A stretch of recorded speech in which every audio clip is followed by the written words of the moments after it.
哎，又换新手机了，挺好的，我也觉得不错。我操，这绝美肌肉线条，怎么不行呀？HYK 在你健硕的肌肉下面，居然是一个柔弱的人。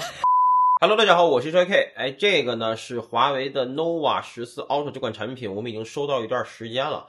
然后今天呢，我会把它当做我的主力机，大家伙跟着我沉浸式体验一天 nova 14 Ultra 当做主力机到底是一个怎样的感受。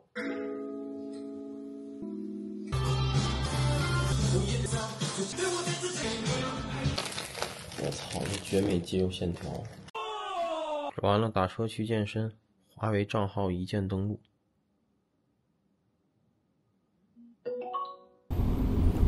你好。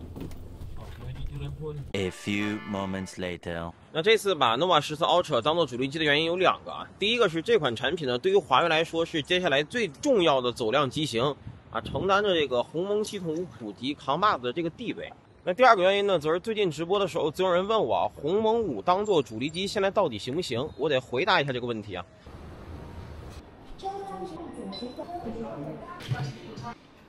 哎，又换新手机了。nova 14 Ultra， 你看看感觉怎么样？新款是吧？还没上市呢，还没上市是吧？我现在用这个对，你不用 Mate 60 Pro， 这个外观看着就挺年轻时尚一点，挺好看的是吧？对，挺好的，我也觉得不错。这外观我只用过一代的华为，就是那个是 Note Mate 吧？啊 Mate 30，对我用的是 Mate 30 Pro， 那时候是曲面屏，现在曲面屏比之前做的，现在是这个4微曲。这微曲我就感觉没有之前曲面屏就没有那么容易磕到旁边。对对对，后面的摄像头就感觉它这个是像不像个大眼睛？挺好看的吧？对，就这个造型就跟之前比完全不一样，是多了一个这个，这翼轸。它是对称设计，你发现了吗？上下左右全是对称的。今天亮个背，准备开干。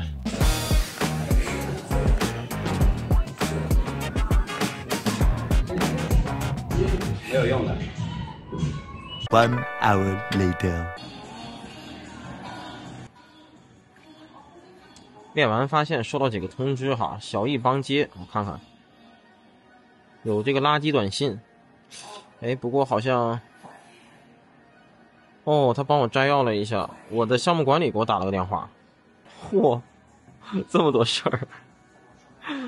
OK， 我添加到日程吧，要不我记不住。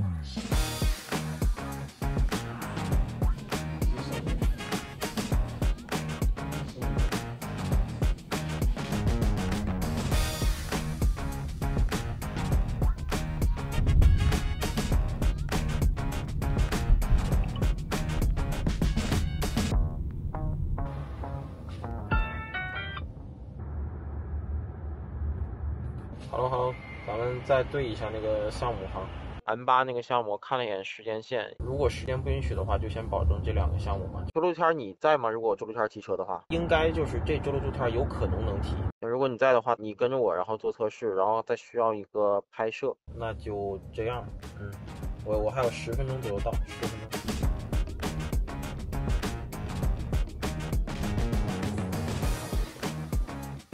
Hello。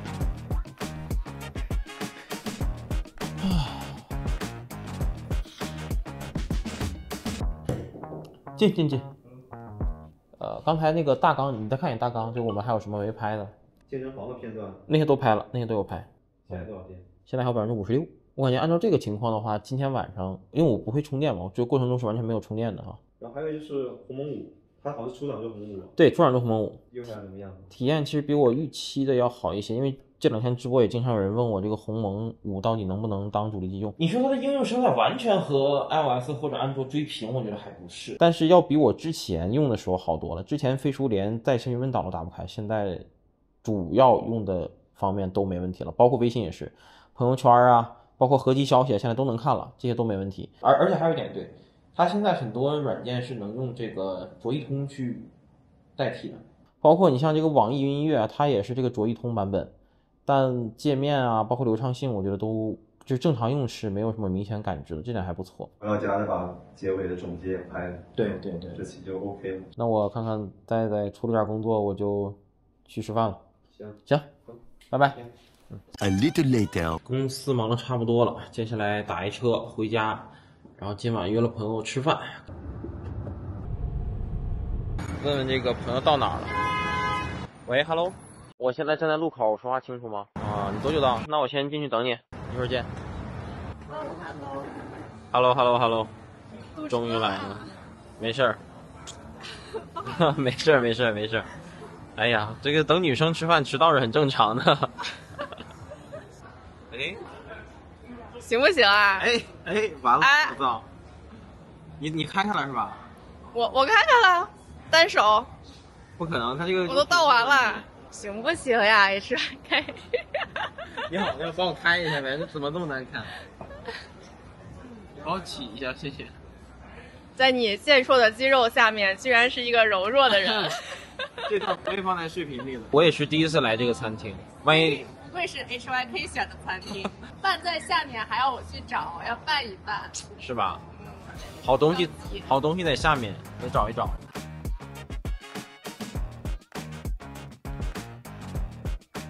我拍点你拍的分镜，拍的分镜，就是我拍你拿手机拍吃的分镜。告诉你怎么拍哦。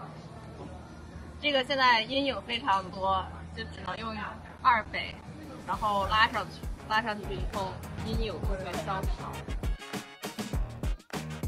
没想到还有构图教学，我天！我觉得这张好一点。哦，这个非常好看啊！那一会儿我拍你的时候，没你拍摄手法好怎么办？我感觉你拍的比我拍的好看多了。人像的3要素是什么？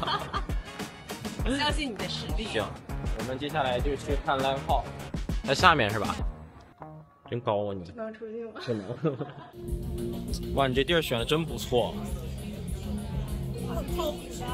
太好看了，在这里。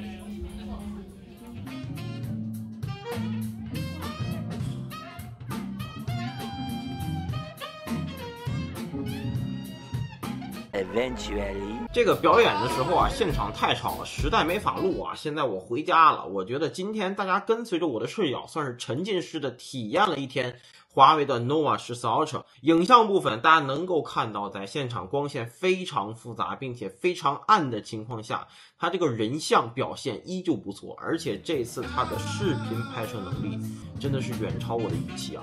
大家可以正经看看现场拍的这些视频素材，表现很棒。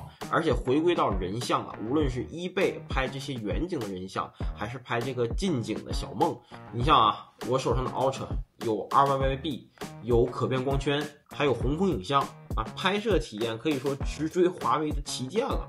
再搭配这个 AI 修图，我相信 nova 系列会在年轻人群体中留下一个很好的印象。那这款产品的续航呢，我是从早上用到了现在已经过第2天了，这个亮屏时间已经重新计算了。那不过呢，这次整个的使用的亮屏时间也超过了5个小时，而且啊，大家能够看到，排名第一的是我工作的应用飞书，第2个就是相机，正经拍了不少样张和视频，所以这款产品的续航呢，我觉得也达到了我的一个预期。而且鸿蒙5呢，我认为现在大部分情况下的使用体验已经非常成熟了，我拿它当主力机，并不会觉得用起来很难受，要远比一开始时候进步明显多了。那哪怕是没有原生应用的，现在也可以用卓易通来进行一个搞定，日常用起来呢区别不大。那再回到开头留下的悬念，我这次拿到 nova 这款产品呢，就感觉它流畅性相比于上一代明显更好，有提升。那通过拆机的视频也能够看出啊，这一代的芯片又进步了。那整机性能对比 nova 12 Ultra 提升了有30%多，所以这一代 nova 14给我的感觉就是之前那个性价比更高的 nova 系列回来了。而我最开心的事儿就是我认为一款有诚意的 nova 系列想必会为鸿蒙5的发展注入更多的活力。而且啊，华为也为 nova 14系列的用户准备了最高超过800元的鸿蒙有礼权益礼包，在华为钱包 APP 里每日活动打卡签到就可以领取红包，还是很有诚意的。OK， 那本期视频的主要内容就这么多。如果喜欢本期视频的话，请到点赞、评论、转发。我是 JK， 我们下期视频见，祝我好运，拜拜。